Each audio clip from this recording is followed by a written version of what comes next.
السلام علیکم ورحمۃ اللہ وبرکاتہ۔ امید کرتا ہوں کہ آپ حضرات خیر و عافیت سے ہوں گے۔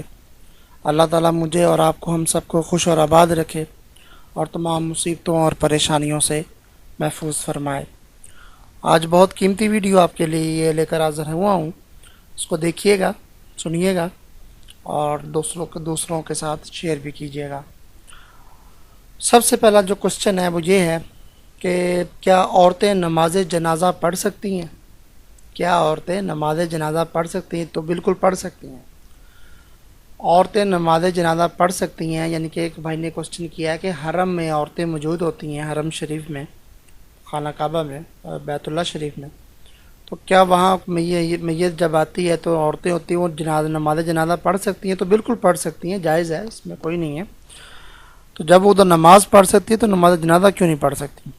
وہ بھی تو نماز ہے، وہ بھی نماز جنازہ ہے۔ تو اس میں ایک مسئلہ آپ سن لیں۔ مسئلہ یہ ہے کہ عورتیں نماز جنازہ کے ساتھ نہیں آ سکتی، یعنی کہ اسپیسیفک یہ ہے کہ عورتیں نماز جنازہ گھر سے پڑھنے کے لیے نہیں آ سکتی۔ اگر وہ مسجد آئی ہیں، حرم شریف میں نماز پڑھنے کے لیے آئی ہیں، وہاں کوئی جنازہ آ گیا تو وہ جنازہ پڑھنے کے لیے اور بندے صفیں باندھ رہے ہیں تو عورت بھی پڑھ سکتی ہے نماز جنازہ، کوئی اس میں نہیں ہے۔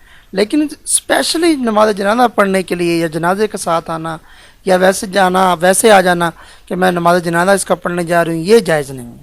ٹھیک ہے، بات کلیئر ہوئی۔ ایک بھائی نے سوال کیا ہے کہ میں سونا یا چاندی کے دانت وغیرہ لگوا سکتا ہوں؟ تو ہاں بالکل آپ لگوا سکتے ہیں۔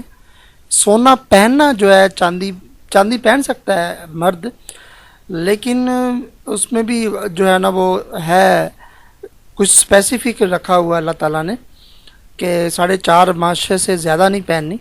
ٹھیک ہے، یہ حکم ہے۔ تو سونا تو بالکل ناجائز ہے پہننا، لیکن یہ تو لگوانا ہے نا اندر، اس میں تو پہننے والی بات ہی نہیں ہے، اندر دانتوں میں لگوانا ہے۔ تو آپ سونا یا چاندی ان میں سے کسی کا بھی آپ دانت بھروا بھی سکتے ہیں، فلنگ بھی کروا سکتے ہیں، داڑھ جسے ہم بولتے ہیں اس میں فلنگ بھی کروا سکتے ہیں اور دانت بھی آپ نیا لگوا سکتے ہیں، اس میں کوئی حرج نہیں ہے۔ تیسرا کوشچن ایک بھائی نے کیا ہے، انہوں نے پوچھا کہ میرے پاس کہا ہے بلکہ کہ بہت مال دولت بڑا ہے لیکن میرے گھر رشتہ نہیں آتا۔ تو بھائی میرے، رشتے کی تلاش تو آپ کو ہے نا، آپ تلاش کریں نا، آپ کے گھر تھوڑی کسی نے آ کے رشتہ دینا ہے کہ آپ رشتہ کر لیں۔ آپ کسی کو کہیں، اپنے عزیز و اقارب ہیں، آپ کے دوست احباب ہیں، آپ کے محلے دار ہیں، کوئی گیدرنگ جہاں آپ بیٹھتے اٹھتے ہیں، کہیں کہ میں شادی کرنا چاہتا ہوں، تو انشاءاللہ تعالیٰ آپ کا انتظام ہو جائے گا۔ اور پھر بھی اگر نہیں ہو رہا تو پھر آپ کو وظیفہ بتا دیتا ہوں، تو انشاءاللہ تعالیٰ آپ کا رشتہ ہو جائے گا۔ سورۃ الرحمن اول آخر درود شریف پڑھ کے اور 3 دفعہ آپ نے سورۃ الرحمن کی تلاوت کرنی ہے، الرحمن علم القرآن، یہ سورت پوری آپ نے 3 دفعہ تلاوت کر کے دعا مانگنی ہے کہ یا اللہ میری شادی ہو جائے، اچھی جگہ رشتہ عطا فرما دے۔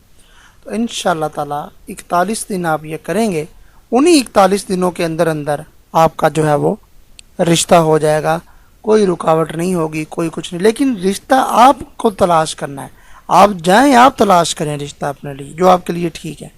گھر آ کے بھائی میرے کوئی رشتہ نہیں دیتا ہوتا، ٹھیک ہے، آپ کو ضرورت ہے، آپ تلاش کریں جا کے۔ تو میں امید کرتا ہوں آپ کو میری ویڈیو پسند آئی ہوگی، اس کو لائک بھی کیجئے اور اس ویڈیو کو ثواب کی نیت سمجھ کے، صدقہ جاریہ سمجھ کر اس کو شیئر بھی کر دیجئے تاکہ دوسرے مسلمان بہن بھائیوں کا فائدہ بھی ہو سکے، اور میرے چینل کو سبسکرائب بھی کر لیں۔ ملتے ہیں نیکسٹ ویڈیو میں، تب تک کے لیے اجازت دیجیے۔ اللہ حافظ، السلام علیکم ورحمۃ اللہ وبرکاتہ۔